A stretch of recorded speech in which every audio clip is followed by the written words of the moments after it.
નમસ્કાર મિત્રો, જો તમારું વોટ્સઅપ હેક થઈ ગયું છે તો તમે શું કરશો? તો મિત્રો, વોટ્સઅપને ફરીથી તમે ઓટીપીથી લોગિન કરો. જો લોગિન થઈ જાય છે તો હેકર ઓટોમેટિકલી લોગઆઉટ થઈ જશે. પરંતુ જો મિત્રો વોટ્સઅપ લોગિન નથી થતું તો તમે અહીં આપેલી મેલ આઈડી ઉપર ઈમેલ કરો કે માય એકાઉન્ટ ઇઝ હેક.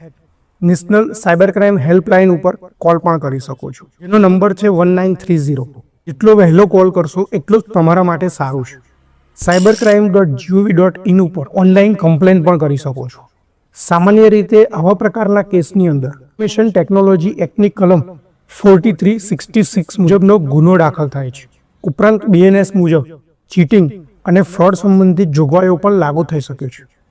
હંમેશા યાદ રાખો કે સ્ક્રીનશોટ અને તમામ એવિડન્સ સાચવીને રાખો. તેનાથી સાયબર ક્રાઇમમાં ઝડપથી એક્શન લેવી સૌથી મહત્વની છે.